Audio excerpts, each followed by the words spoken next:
All right, Laura, so who are we calling today? Tiffany. Tiffany, your daughter, right? Yes. How old is she now? 14. 14, oh wow. How's she doing?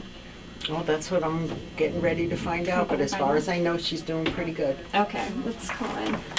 Hello? Tiffany? Hi, it's Mom.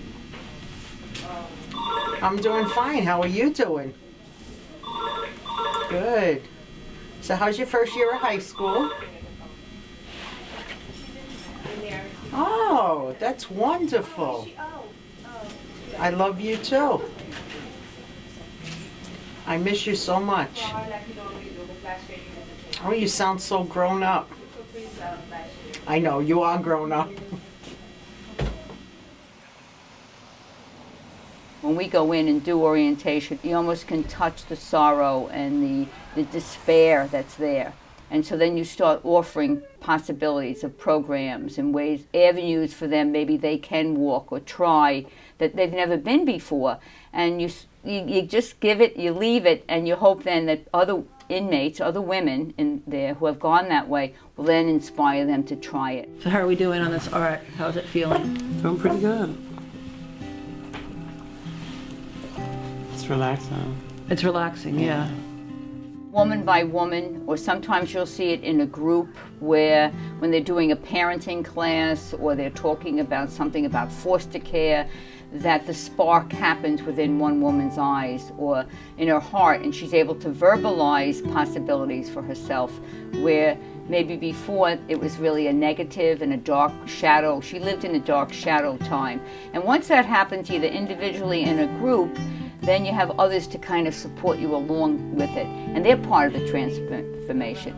I don't believe any of us are transformed alone. You know, we're all in a communal part of life, no matter where we are. And when you listen to women's stories, the common thread is there is an isolation about their lives and a desperation. And nobody really cared about them. That's a very common factor when you listen to people's stories. And all of a sudden, when you come into a community of people where you start to feel, you know, your story has value. Your story has credibility, and I want to hear your story. And I want to help you move beyond the negative part of your story so that there is a positive.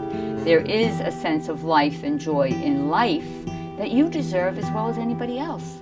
Not just because you were brought up in those circumstances or you chose the streets as opposed to education, or for whatever reason happens, that there is possibility, but that can only start to happen within the communal part of it, because they all of a sudden feel maybe this can work for me. Maybe my story has validity and I can move from the shadows into a life. The day that I got arrested, when I was doing my physical to go into county jail, is when I found out I was pregnant with my daughter. In the beginning, I had no plan on keeping my daughter. I was 19. It was my first time ever being in trouble with the justice system. Like, I didn't know how to deal with it. And when I heard them trying to give me prison time, state time, that's when the reality hit, like how serious and how deep in the hole I was. When I got to Bedford, I was 9 months and everyone was freaking out when I got there because I was basically ready to give birth. So I was grateful enough that they accepted me on the nursery right away. We always used to go to the playroom area and like play music, play games, talk, laugh, we'll make food. Every time I felt like I was gonna explode, I just went running. Like, I need a moment, because at a snap of a finger, anything, they will remove your baby from the nursery, send your kid home to whatever family member. So I'll just sit in my room and play with my daughter. Like, that was my friend, that was my buddy. We used to listen to music and I used to like move her around like she was dancing and stuff. That used to make me laugh, so that kept me at peace. I've been living here since I was 8. I'm not a citizen, but I'm a legal resident. So because my crime was considered so severe, they had to take actions into trying to deport me. And that meant another separation from my daughter. Once I was released, I was handed over to immigration, and I had to send my daughter home to my mom because I was being removed from Bedford and placed in another correctional facility. And that was a really hard time for being with my daughter for so long, and then having her ripped out my hand, having her go home to my mom, and me having to start all over again in a new facility. That's when I really broke. I seen my mom at least 2 times out of that 7 months of me being there fighting this immigration case. So the only thing I was able to do is make phone calls and hear my baby on the phone and, you know, hear her start talking. And my mom like, oh, she started walking today. Like, a lot of that stuff hurt. A lot of it hurt. And altogether, I was incarcerated for 2 years. I won my case May 2011. I came home.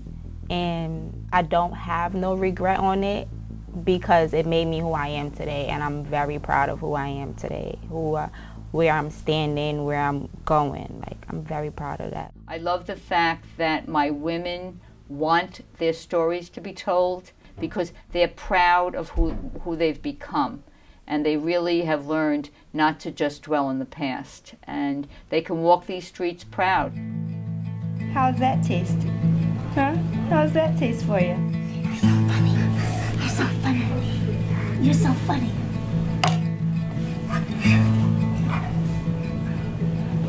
Whoa, what do you got?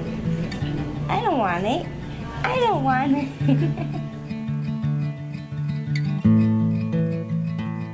You listen and you're present to them in their own pain so that you give credibility to it and a witness that their pain is real and there is a way of dealing with it with the hope of rising above it and into a future where it's a little less painful and maybe joyful. I'd like to think that. But it's being real about it, not sugarcoating it or not, oh, it's too bad, this didn't happen. And when they're there on the nursery with that baby, all of a sudden you see the light goes on, that their role as mother is crucial to this child. And she has a lot to learn, and she's in an incubator learning program where she can learn and take the time, again, to learn what it means to be and to bond. That word bond is such an important piece of what happens on that nursery. And you see it over and over again. The care that they have for the child's hair, the way the child looks, the clothes the child puts on, the way they bathe the baby. It's just a wonderful opportunity. So I believe the nursery should be and is just a life-changing experience. Hi, my little angels. This is Mommy. I'm going to read a book for you. It's called Cloudy with a Chance of Meatballs. We've watched the movie so many times, so I figured it will be cool if you have the book. So, we were all sitting around the kitchen table. It was Saturday morning, pancake morning. Whatever the weather served, that was what they ate. But it never rained rain. It never snowed, and it never blew just wind. It rained things like soup and juice. It snowed mashed potatoes and green peas, and sometimes the wind blew in storms of hamburgers. Life for the townspeople was delicious until the weather took a turn for the worse. So Mommy's gonna stop right here. I'm gonna let you finish the book. I'm gonna send it to you, and then we can talk about it. I love you, and I can't wait to hear from you. Bye-bye. It's the reality of their life is where they are, and that's what they have to look at, what got them there, and more importantly, what can get them out of that pain, whether it is the physical relocation, getting out of Bedford, or getting out of prison and into a new life, or rebuilding a life from within, because many of them will have to do that. My women are proud to walk as part of our children because they know who they become. And that's very evident when you walk these streets and you see the growth of our programs and the housing and their involvement in the school system and the Girl Scouts and the Y and all those things. So that's the exciting part, to see the growth and the potential of the women coming to fruition. I say the gift that they have is time.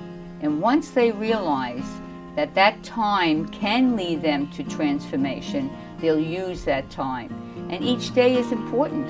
You know, they might have 5, 10 years, but if they can see each day as another stepping stone into a future that they can help create for themselves and their family, then they're using the gift of time in not a negative way, but in a positive way. And I see that also outside here, the gift of time, that we can take for granted because we can whip through a 24/7 day. Okay, on to tomorrow. And almost forget, that we have to live in the moment.